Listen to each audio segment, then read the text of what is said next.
大家好，咁今日咧就係要教大家將 Galaxy Note 10.1係進行 boot 機嘅。咁首先咧，你就要喺我哋網站度下載翻呢一個 Galaxy Note 10.1 boot 嘅傻瓜包。咁而家咧就將呢一個傻瓜包係進行解壓嘅。解壓完成之後咧，就可以將你嘅平板電腦係連接到電腦嘅。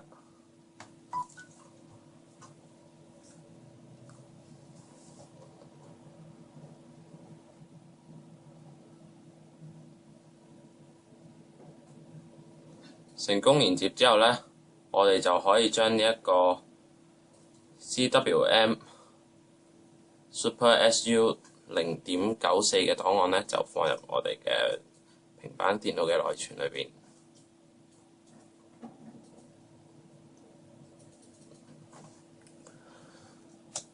放咗入去之後呢，我哋就可以將平板電腦係熄機。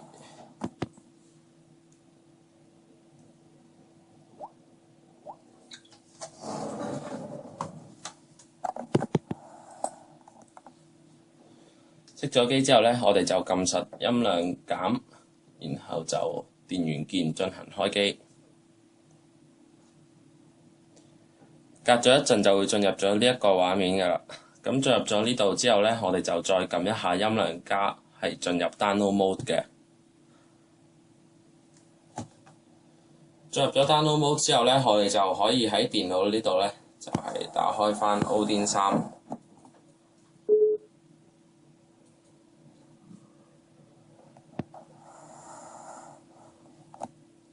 然後就係撳翻呢一個 PDA， 咁而家咧就揾翻你放咗喺電腦嘅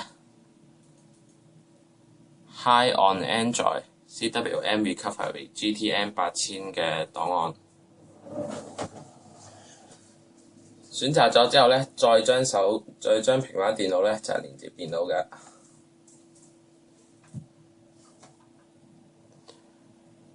連接成功之後呢，就會出現呢一個藍色嘅框框，然後就可以撳 Start。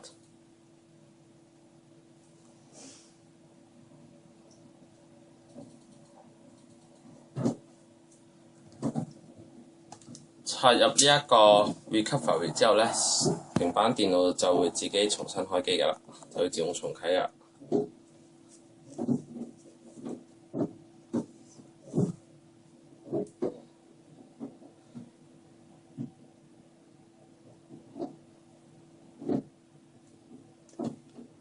開咗機之後呢，我哋就再次將平板電腦熄機。咁今次呢，就係透過撳住音量加，然後就電源鍵進行開機。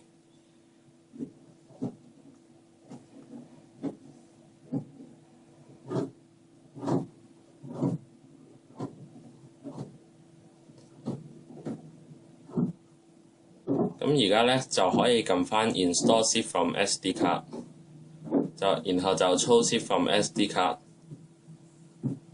咁我哋就喺呢度揾翻預先放咗入手機嘅 CWM， 預先放咗入平板電腦嘅 CWM Super SU V 0.94.zip 嘅檔案。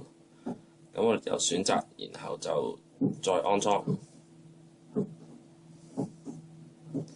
咁安裝完成之後呢，我哋就翻到嚟 CWM Recovery 嘅主目錄，咁就撳翻第一個 Reboot System Now。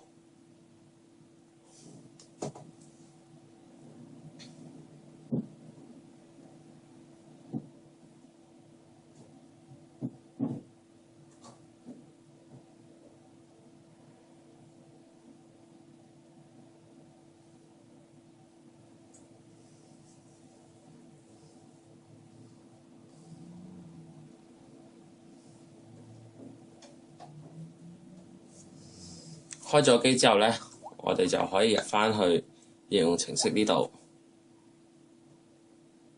咁就睇翻，如果有呢個超級管理員嘅話呢，就即係代表你係成功 boot 咗㗎啦。咁今日嘅教學就到此為止啦，多謝大家收睇。